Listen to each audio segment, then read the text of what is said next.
사도행전 5장 27절에서 42절 제가 먼저 읽고 교독하도록 하겠습니다. 그들을 끌어다가 공회 앞에 세우니 대제사장이 물어 이르되 우리가 이 이름으로 서로 사람을 가르치지 말라고 언급하였을 때 너희가 너희 가르침을 예루살렘에 가득하게 하니 이 사람의 피를 우리에게로 돌리고자 함이로다. 베드로와 사도들이 대답하여 이르되 사람보다 하나님께 순종하는 것이 마땅하니라. 너희가 나무에 달아 죽인 예수를 우리 조상의 하나님이 살리시고 이스라엘에게 회개함과 죄사함을 주시려고 그를 오른손으로 높이사 임금과 구주로 삼으셨느니라. 증인이요 하나님이 자기에게 순종하는 사람들에게 주신 성령도 그러하니라 하더라. 그들이 듣고 크게 노하여 사도들을 없이 하고자 할새 바리새인 가말리엘은 율법교사로 모든 백성에게 존경을 받는 자라. 일어나 명하여 사도들을 잠깐 밖에 나가게 하고 말하되 이스라엘 사람들아 너희가 이 사람들에게 대하여 어떻게 하려는지 조심하라. 이전에 드다가 일어나 스스로 선전하매 사람이 약 400명이나 따르더니 그가 죽임을 당함에 따르던 모든 사람들이 흩어져 없어졌고 그 후 호적할 때에 갈릴리의 유다가 일어나 백성을 깨어 따르게 하다가 그도 망한즉 따르던 모든 사람들이 흩어졌느니라. 이제 내가 너희에게 말하노니 이 사람들을 상관하지 말고 버려두라. 이 사상과 이 소행이 사람으로부터 났으면 무너질 것이요 만일 하나님께로부터 났으면 너희가 그들을 무너뜨릴 수 없겠고 도리어 하나님을 대적하는 자가 될까 하노라 하니 그들이 옳게 여겨 사도들을 불러들여 채찍질하며 예수의 이름으로 말하는 것을 금하고 놓으니 사도들은 그 이름을 위하여 능욕받는 일에 합당한 자로 여기심을 기뻐하면서 공회 앞을 떠나니라. 그들이 날마다 성전에 있든지 집에 있든지 예수는 그리스도라고 가르치기와 전도하기를 그치지 아니하니라. 아멘. 오늘 본문에는 기독교의 역사라는 큰 테마 안에서 크게 세 가지 주목할 점이 등장합니다. 새벽에 다 다룰 수는 없고요.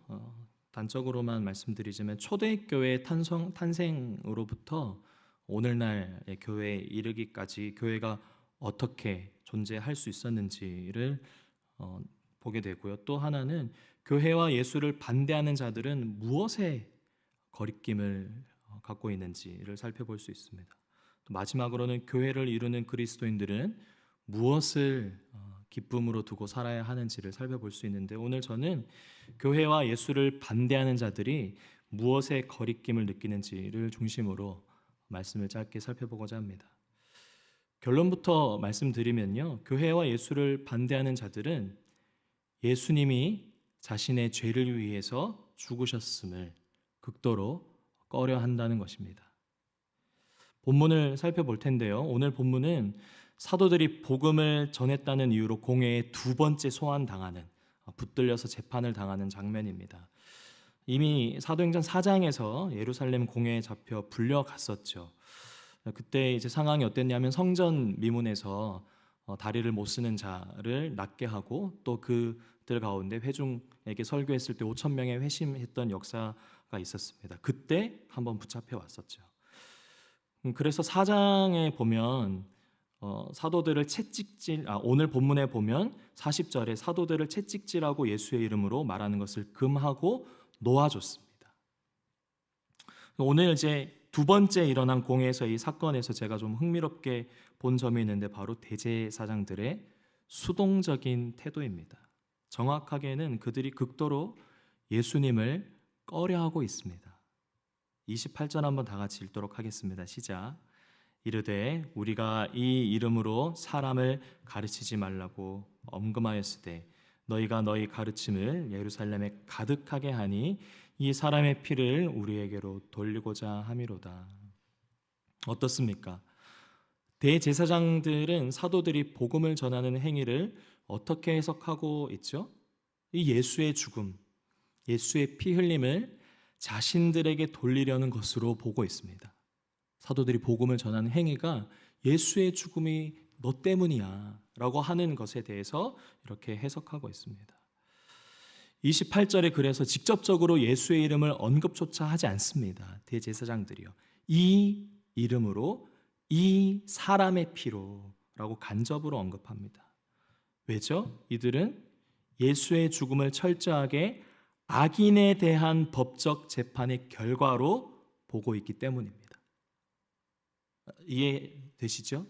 이 대제사장들은 예수의 죽음은 심판을 받아 마땅한 그 결과로 여기고 있는 것입니다. 그래서 대제사장들은 예수님이 죽어 마땅한 자로 계속 여기고 있는데, 죽어야 할 자가 죽었는데 더 이상 이 일로 예수님으로 인해 자신들이 엮이기 싫다는 것입니다.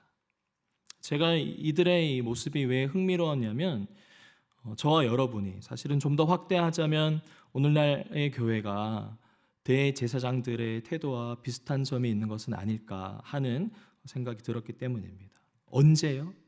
예수께서 나를 위해 죽어 마땅한 분으로 여길 때 말입니다.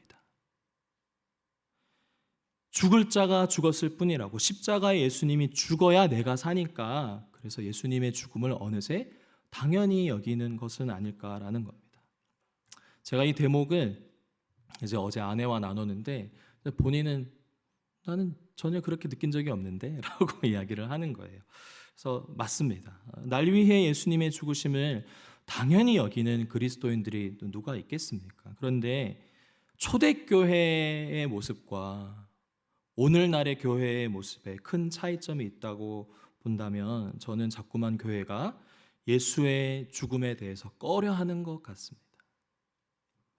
예수님의 죽으심을 혐오까지는 아니더라도 기피하고 있는 것 같습니다.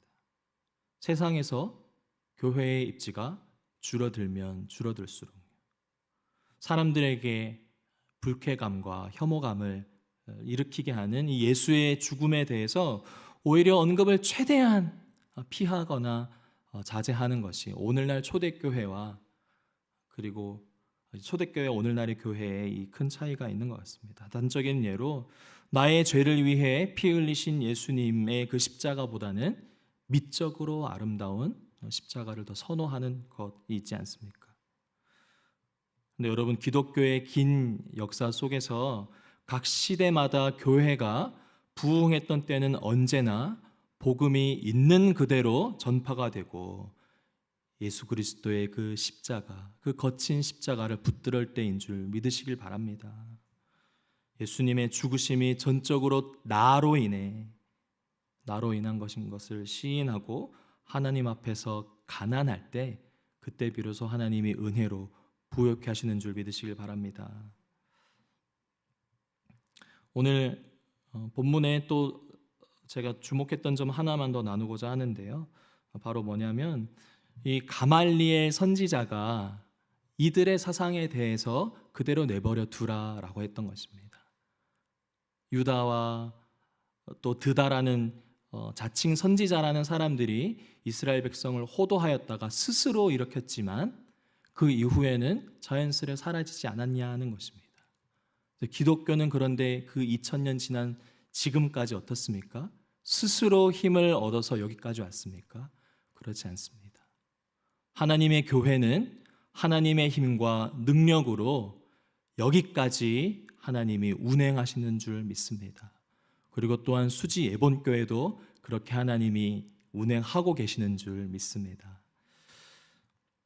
말씀을 마무리하면서요, 저희들의 삶에 오늘 말씀을 좀 적용해 보자면, 저희가 어떻게 예수 그리스도의 그 죽음을 당연히 여기겠습니까? 그러나 내 삶에 예수의 죽으심, 그 죽으심, 예수의 죽으심으로 말미암는 그 고난의 흔적이 정말로 존재하고 있는가를 한번 묵상해 봤으면 좋겠습니다. 예수의 죽으심은 자신의 기득권을 포기하시고 마땅히 누릴 수 있는 그 하늘의 권세를 다 내려놓으시고 십자가에서 죽기까지 하셨는데, 하나님 그 예수의 죽으심을 내가 찾고 내가 그것을 따라 살아가는 것이 아니라 부활에 있는 열매만 따라 살아가고 있는 신앙생활은 아닌가.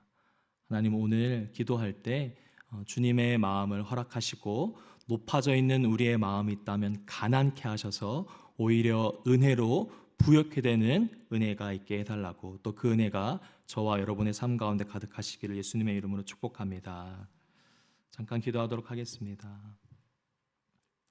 하나님 아버지, 오늘 본문을 통해 예수님이 십자가에서 죽으신 것은 진실로 나의 죄 때문에 죽으신 줄을 묵상하게 됩니다. 그러나 때로는 예수님의 죽으심에 무뎌지고 주님이 은혜로 베푸신 구원에 대한 감격 또한 무뎌질 때가 있는데, 그때마다 우리를 십자가 앞으로 성령께서 인도하여 주시고 그 십자가 앞에 나아가는 우리의 모든 심령이 나는 죽고 예수로 다시 사는 역사를 경험하게 하여 주시옵소서. 특별히 가정이, 또 우리 교회가 예수님의 죽으심을 귀히 여기고 그 죽으심을 넘어 부활의 생명을 경험케 하는 은혜가 있게 하여 주시옵소서. 그렇게 행하실 주님께 감사드리며 예수님의 이름으로 기도드립니다. 아멘. 우리 함께 기도하길 원합니다. 말씀을 묵상하시면서요, 내가 살려면, 또 우리 가정이, 우리 교회가 살려면 철저히 먼저 죽어야 합니다. 예수의 죽음이, 그분이 십자가에 당하신 고난이 바로 나 때문인 것을, 살아나려면 다른 방도가 없습니다. 주님, 그래서 예수님의 죽으심을 인정하는 내가 되게 하소서. 또 예수님의 죽으심이 나타나는 가정과 교회가 되게 해달라고 우리 다 같이 통성으로 기도하시고 개인 기도로 하나님 앞에 나아가도록 하겠습니다. 기도하겠습니다. 살아계신 하나님 아버지, 교회를 태동부터 지금까지 하나님이 친히 운영하시고 세우시며 여기까지 복음이 그리스도의 반석 위에 교회를 세우심을 믿습니다. 하나님이 사상이 자기들 스스로 일어나는 것이라면 어찌 두려워하겠느냐라는 그 말, 하나님 오히려 그것이 반증이 되어 주님이 세우시고 주님이 운행하시는 그 교회가 오늘날에 이르기까지 세상의 여러 가지 위기 가운데서도 주님 견실히 서여가고 있음을 보게 됩니다. 하나님, 그러나 우리 마음 가운데 오늘 보여줬던 그 대제사장들의 모습이 내 안에 있음을 또 보게 됩니다. 예수님의 죽으심을 당연히 여기고 있는 내 마음의 이 강팍함을 주님 불쌍히 여기사 날마다 십자가 앞에 나아가 주님의 죽으심을 나로 인한 것이 있습니다. 나의 죄로 인한 것이 있습니다. 주님 깨닫게 하여 주시옵소서. 하나님 또한 우리의 가정 가운데 여전히 자기중심적으로 살아가는 모습을 주님의 죽으심이 나타나기보다는 우리의 육체가 살아